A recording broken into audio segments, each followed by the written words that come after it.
Hi, I hope y'all are doing well. Look, y'all, I gotta take these glasses off. I send quarantine karaoke videos to my friends, right? And like some of them are like, "Why don't you keep your glasses on?" And I'm like, "Because I get all kinds of crazy glare, and I do not have any type of technology to my knowledge. I ain't seen it on nothing that I use where I can actually fix that. And I ain't got no money for no upgrade camera.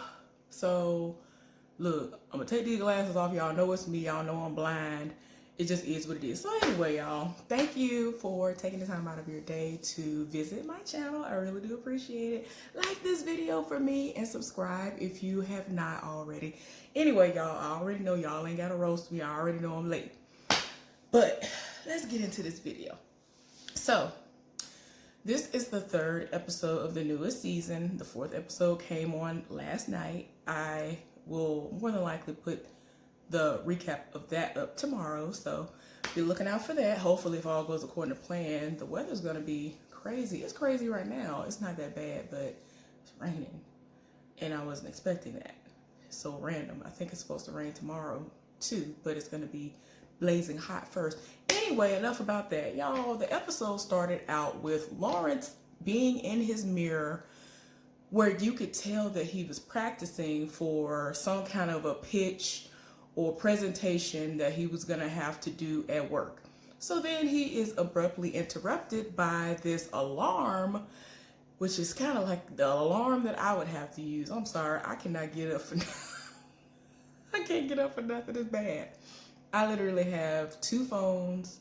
One is an old random prepaid phone. Lord, I don't even want to get into that. But it has like really, really, really loud alarms on it, and it was cheap. And I have my current phone that I'll be upgrading sooner than later. I'm so happy, ain't nothing wrong with it or nothing, but I'm just saying that, you know. But anyway, y'all, he is interrupted by this alarm that's going off, and it is Condola. And that's the only way she can get up. And he is like looking like, wow, you got to do all that. And she was like, I'm not going to be able to get up otherwise. And people don't understand. If you ain't, I don't know. He was just like, I can't believe you got to go through all that. Yeah, the struggle is real. And I'm a morning person. So for me to have to go through all that just to like wake up. Okay, look, I'm sorry. I got to tell y'all this story of what happened to me and why I am so particular about having alarms set and having really, really loud alarms like that.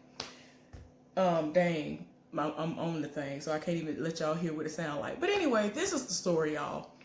When I was in college, I was working two jobs. One was my work study job, and the other one was me being a cashier, opening cashier at Winn-Dixie. Y'all, I don't know what in the world or how in the world this happened, but the phone that I had at the time, it was this Nokia phone.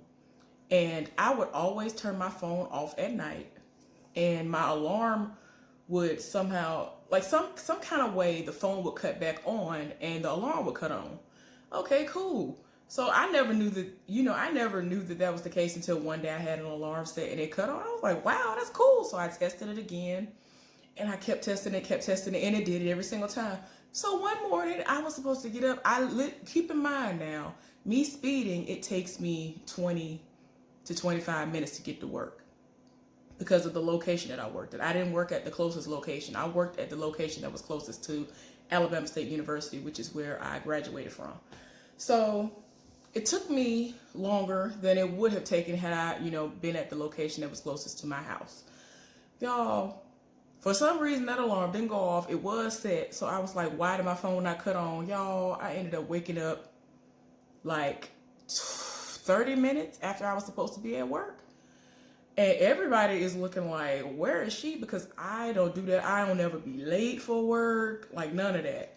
Y'all, after that happened, I have been so paranoid. Like I literally will wake up out of my sleep and be like, wait a minute, did I set my alarm? Like, it's bad. It is so bad now. So I understand exactly what Condola is going through. Y'all, I'm sorry I took so long on that part of it because it's not even that deep, but it is.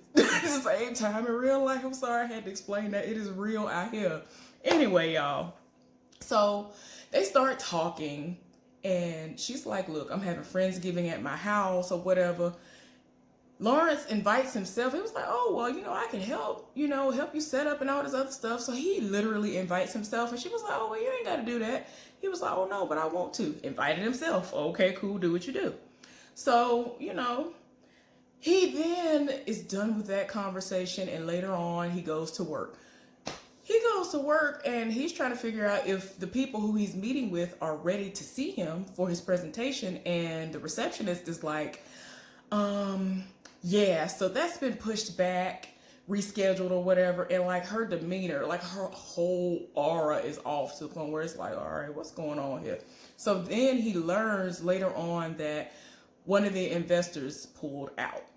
And so he's talking to that ignorant friend. Y'all, he irks my soul so bad. I can't even remember what his name is. That one main ignorant friend who always saying something reckless, always cheating on somebody. He is trash. I can't remember what his name is, but he irks my soul. So he's talking to him about it. And because of this situation, his job is actually going to be like letting half of the staff go. And so he let him know, like, I know I'm cool. I'm like the only black dude in my department. They need me, so I'm good. So, this is his assumption. I don't know if this is going to be what it actually is, but this is what he feels. And I'm like, okay, keep on thinking that. Keep on thinking that. So anyway, so Issa is at this spot. It's a spot that Condola, actually recommended to her and she really likes. And like, you can tell it's a really nice place where you can get like certain foods and drinks or whatever. So she's there and Lawrence comes and it's apparent that he's there to meet Condola. And so Condola's not there yet, or she's in the bathroom. And so he sees her from behind. And so he looking like, okay, that's Issa. So he calls out to Issa and she has some earphones in or whatever. And they embraced and they ended up joking because he saw that she was watching some movie or TV show. And so he was being trifling and actually spoiling what actually happens in the end. So they went back and forth joking, but being serious about endings of movies and TV shows that the other one hasn't seen and spoiling it for them. And I'm like, really? So then Condola rolls up and, it seemed somewhat awkward or whatever. And she was like, oh, we were just, doing this, going back and forth over these TV shows and movies or whatever. And it was just kind of odd. And Issa really planned on sitting there watching stuff and eating and drinking. And even lied and said, oh, I ain't doing nothing. I just really enjoyed this spot that you recommended and I'm getting my food to go. That man ended up calling her name and her food was there for her to eat there. And she ended up going and, getting it to go or whatever. And for some reason, when she left out, she glanced over at Condola and Lawrence. And it's like she had this look of, dang, they look like they doing good. Why we couldn't have did good like that? Why we ain't make it? So I'm like, Lord, what is going on? I ain't here for it. So anyway, Issa and Molly are in the grocery store. And keep in mind that this episode is called Low-Key Thanksgiving, or is it Giving? And it's all surrounding Low-Key Thankful. That's what it's called. It's a Thanksgiving episode. And like every single one of the episodes for this season, like I think previous seasons before have done, they have it where it's literally the same thing, like low-key whatever, low-key whatever, low-key whatever for every single episode, and they just add another word or two at the end. So they're at the grocery store and Molly is trying to get avocados because apparently she is famous for this 7-layer avocado dip. Whatever this dip is, it's supposed to be like legendary. And they're talking and she's trying to get that. And Molly and Issa eventually start going back and forth about their relationship woes and then start reading one another. And I'm like, why are we doing this? Like, I was like, oh my gosh, no. But even before they got to that, Molly expressed that she's still in her feelings about finding out that her father cheated on her mama.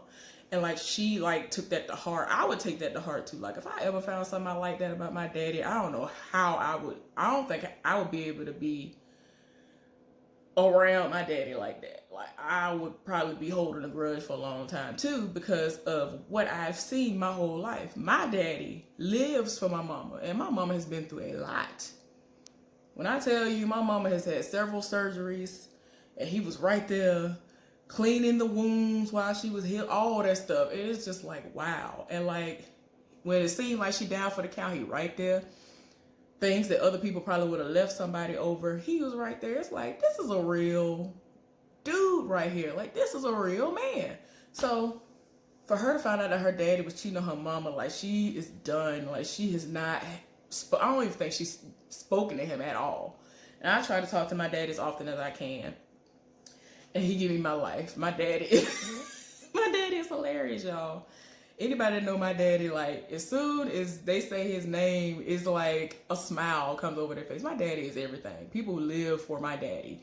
People want to meet my daddy who don't even know him like that. Y'all, but anyway. So yeah, she's still in her feelings about that. And like I said, for some reason, Issa, well, not for some reason, because Issa and Molly are in this very strained place right now. To the point of where whenever anything is going on in Molly's life, sometimes she leaves stuff out or she'll lie about a situation. Like on one of the other episodes when she received a phone call from Andrew and she lied saying that it was a work-related situation when it literally was just Andrew on the phone.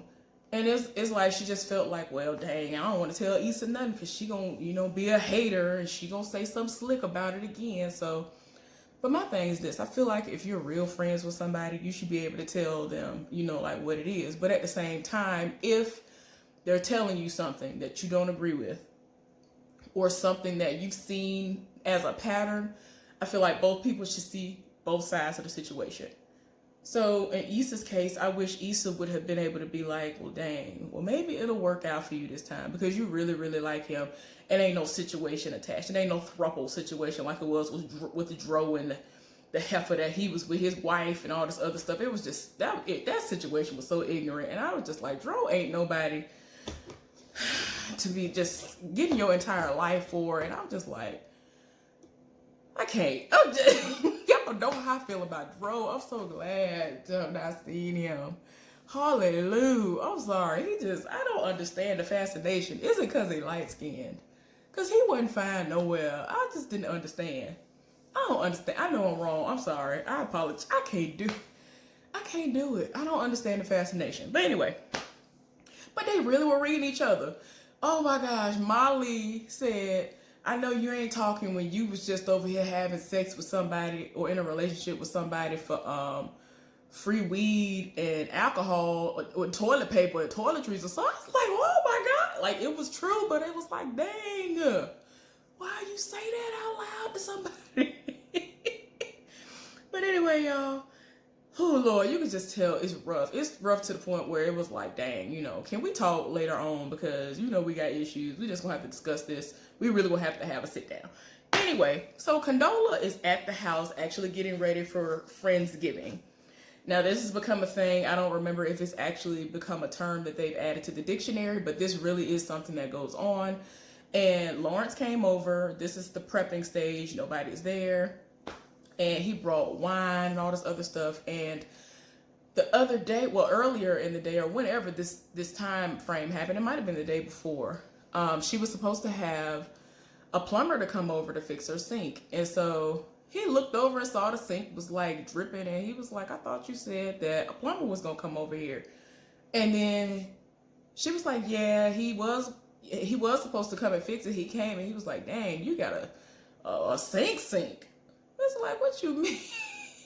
Like the sink was like, leaking and all this, and like he saw, oh, I ain't gotta just put duct tape on it. I can't just put duct tape on it. I mean, that's kind of like the impression I get from it. Like, he seemed like he just some kind of random person that he comes and he like shakes the toilet seat handle, and that's how he fixes the toilet, and that's all he do. Like, that's the most you can get out of him. I can't. So anyway, he done offered up services that he don't know how to do, and while she went to go get ready, he went and pulled up a video, and this dude that you can tell don't know what he talking about was trying to direct people on how to fix a sink. So I was like, oh, okay, do that if you want to. So anyway, Molly went home to her parents' house, and you know, she's still acting funky with her daddy, and her brothers are there. Y'all, one of the brothers has this girl that he's with, and she's pregnant, and Molly pulled him to the side and was like, you know, it's not too late to pull out or whatever, or the situation, like before she gives birth. And so he was like, why everybody keep saying that?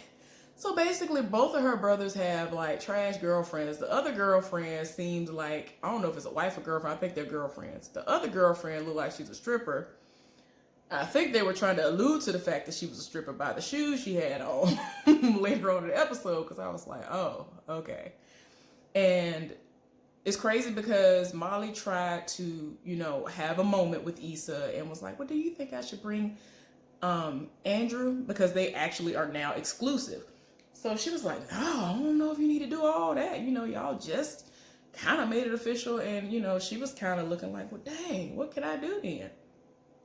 And, you know, some people might have like a sort of a shocking type of reaction to him being who he is and her being who she is because he's not black. And that's just a reality of the situation. And, you know, I think that that might have been the place where Issa was coming from. But everything lately that comes out of each person's mouth is so, like, kind of cuts like a knife. So it's not coming from a we're friends type of place, which doesn't always have to be sugar coated and puppies and rainbows. But I'm just saying, like, the way everything has been coming off has been really like, ooh, like rough. So yeah, y'all, I was like, Lord, ain't nobody got time. So anyway, she took it upon herself to show a picture of Andrew to her mama. So her mama showed the picture to one of her brothers, the one that got the stripper girlfriend, and the daddy. And her mama was even like, yeah, you could have brought him. Like, so she kind of is now regretting the fact that she didn't bring him, and was like, dang, I could have brought him. Because her family seemed like they would have been cool with him being there, because she really thought that they would have really had an issue with it. And so her mama was like, you overthinking things. You see your brothers don't overthink nothing. That's when they panned over to the women and all that stuff and started laughing. So anyway, Issa and her brother, they were going home. And I think her mama, and I don't know if I don't remember that man as their stepdaddy or their actual daddy. But anyway, they went home. They was walking down the street. And so they break out into a sprint, like, what's going on here? And then they was like, oh, no, it's just whoever. I think this is the stepdaddy or whoever, her boyfriend or whoever the mama is. Apparently, he, like, slipped on some gravy and messed his body up or whatever. And so her mama was going to have to go to the hospital with him. So they went on by their business and went to go get food from somewhere else. So, yeah, I was like, Lord. So, anyway, Friendsgiving is now underway at Condola's house, right? Cool. And for some reason, it kind of comes out in casual conversation that Condola is not here for marriage. As you already know or should know, she was divorced prior to meeting him. It's been like a year and a half. And, you know, it kind of struck him like, wait a minute, what? Because, you know, Lawrence is the type of person to date to marry. And that's the type of person I am. I'm dating you. If I want to invest any time in you, this ain't no, oh, we're going to go out on a couple of days, that's the end of it. No, I want it to be something that's going to last forever, and we're going to get married at the end of it. That's going to be the final step for us to be happily married for the rest of the time. There we go. And you could tell by what she was saying that she ain't here for marriage no more. And then she had this drunk friend that, like, kind of told him, like, you know, she ain't here for nothing. Like that, you know, you kind of was like just the rebound. I was like, girl. And I mean, I understand she was drunk, but I was like, Lord. So anyway, he went in there, and then he actually was trying to do something. I think he was trying to rinse out the glasses or wash his hands or something. He messed the sink up even worse when he tried to fix it. I was like, oh my gosh, this is crazy. So anyway, Issa and her brother, and yeah, they went to this Mexican restaurant. They had a little wait. And in all honesty, this is something that I would do given any holiday. In all honesty, I would do something like this. I would literally go to a Mexican restaurant. And because now they have it here, even though we're not in Louisiana, they actually have it here where you can take out mixed drinks and get into your car and drive away without having to worry about somebody saying, are you sneaking this out of this establishment? And oh, if you get pulled over, it will probably be because of something else and not because you have an alcoholic beverage sitting next to you that is basically very much so accessible. But unless you were sitting up there slurping it down. But anyway, y'all, I would do something like that. In all honesty, I would do something like that. But yeah, they ended up having a good old time. They had margaritas flowing. They had the Mexican food. They were having a good time. So this mariachi band, I guess, came out there and was performing for them. And she ended up like filming it and posted it as like one of her stories on social media. Like you could tell they had a really, really good time. And while they were talking, her brother, who y'all know or should remember is gay, he was talking to her about like, they basically were kind of going down memory lane about what has happened in the past at Thanksgiving gatherings. And there were several times where they were always trying to hint that he needs to get a woman, and nobody would mention anything or say anything to his aunt who had a whole married man at the family functions, but they had a problem with him being gay. So, you know, you could tell that he was just in his feelings, and you can just tell for real that his family may never accept him outside of Issa. So that's very disheartening. His mama is like really, really, really deep into Christianity. And y'all know that's Rachel Raquel Williams' character, the woman who played Malik's mama on The Game, her. Anyway, but yeah, and then also within that same conversation, Issa expressed that she saw Lawrence and Condola the other day, and I don't think he even knows the extent of her relationship with Condola, like nothing about it actually at all. And so she was like, well, I saw them the other day. He was like, well, how did you feel? And she was like, I was good. You know, I saw them, and you know, they seemed cool. And she felt like a lot of other women feel when they're in a relationship with someone and it doesn't work out, which is, I was with this person when they had nothing and they were in the work in progress stages. And now I just feel as though she's reaping the benefits of what we were working towards. And I just got that Lawrence and she's getting this Lawrence. So she didn't really realize until that moment, for real, how much resentment in a sense that she had kind of towards their relationship, not necessarily towards Condola, because she really does like Condola as a friend. Y'all. So yeah, you could tell she in her feelings and she kind of missed how things was, but it was her fault because she cheated and he wasn't here for it, and I get it, and he left her, so I get that. But you could tell that they still have somewhat chemistry, and we're gonna get to that. So anyway, Molly is at the house with her folks still, and her brother ended up pulling her to the side, was like, man, when you gonna get over this? Because she is like, for real, still in her feelings about her daddy. She won't even address him, and when she does, she kind of like blows him off, because her daddy went and got some Snapple. For some reason, she likes a certain flavor of Snapple, y'all. I can't do Snapple. First of all, did y'all hear back in the day? This is so random, but every time I see Snapple, this is literally the first thing I think of. I wanted to try Snapple so bad back in the day. So then when I got up the nerve and wanted to try it, they kept saying that Snapple was affiliated with Osama bin Laden, right? So I was like, oh no, I'm not finna fund nothing dealing with this fool. So then, like, after he got killed, like years after he got killed, y'all, I finally tried one. And it was like kiwi, strawberry, and it tasted like absolutely nothing. So I was like, what was the fascination? I don't know what was going on. Maybe it was a bad batch, but it tastes like nothing. Y'all let me know in the comment section. Do y'all like Snapple? Is Snapple good to y'all? Because what I had, it tasted like nothing. I could have went to a water fountain and had a better experience. I was like, I don't understand why I purchased this. But yeah, I was glad it was virtually almost free. So I was like, well, I still could have kept that in my pocket. Anyway, But yeah, he tried to, he was like, oh yeah, I know this is your favorite. So she was like, oh dang, you caught me at a bad time. I'm about to reduce my sugar intake or whatever. I was like, girl, like she really is in her feelings about her daddy. And I don't blame her. I would be in my feelings too. So anyway, the brother took her to the side, was like, how long you gonna keep this up? You need to get over it. People make mistakes. Mama moved on. She was the one who went through it. So why are you so deep in your feelings?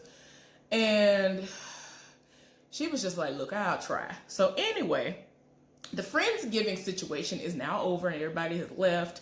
And then Condola and Lawrence end up having this kind of serious conversation, which Condola was not ready for and didn't think was going to happen because she didn't even realize what was going on at the Friendsgiving. So Lawrence brought up the fact that her friend, the drunk one, mentioned that he basically is her cut buddy. And so she was like, what? Why would she say that? Like, that makes no sense. You know she's crazy, right? You can't believe what she's saying. And so he was like, well, do you want to ever get married again? Because, you were talking a certain type of way. And so she was like, why would I want to? Like, you know what I went through in my last relationship. You know what I went through in my marriage. And so then he took it upon himself to ask, are you over your ex? So she was like, what? Of all questions to ask? It should be me asking you if you're over your ex. And so he was like, what? What do you mean? Like, me and Issa are cool. But then once all of that came out, it's like a light bulb went off in his head and he was like, wait a minute. Okay, but she was like, look, be for real. If she hadn't cheated, would you have stayed? And so he actually stood there, had to think about it and all this. Because I'm pretty sure they would have still been together. Y'all, so anyway, Issa is dropping her brother off after they've had their Mexican extravaganza for Thanksgiving. And, they're just having their moment. And he can tell, like, that's sad. He can even tell that things are off between her and Molly. Because she was like, yeah, I got to go pick up this pie from Molly. And we got to have this talk. And that's what prompted him to ask her, are y'all good? And they aren't, but she was like, I gotta have this conversation. But she was just so over it to the point of where she just texted her and was like, can we do this another time? And it's so sad because their responses to each other, even in text messages, are just strained, like their relationship. So I'm just like, dang, y'all might not be friends no more for real this time. So it's crazy. So anyway, the episode ends showing Lawrence going through the stories of like all of their friends. And the last one that he got to was Issa, when she actually was recording the mariachi band. And he actually was here for it and was smiling. And he ended up sending an emoticon or an emoji or whatever, responding to it, reacting to it or whatever. So then it literally ends showing her replying as a message to what he said, well, put up there. And I'm like, uh-oh, y'all doing the most. And I think they're about to kind of let them get back together. So we're going to see how it go. Hopefully y'all enjoyed this recap. If everything goes according to plan, I'll be back on here tomorrow with the one that came on yesterday. So y'all have a good one and I'll see y'all next time. Bye.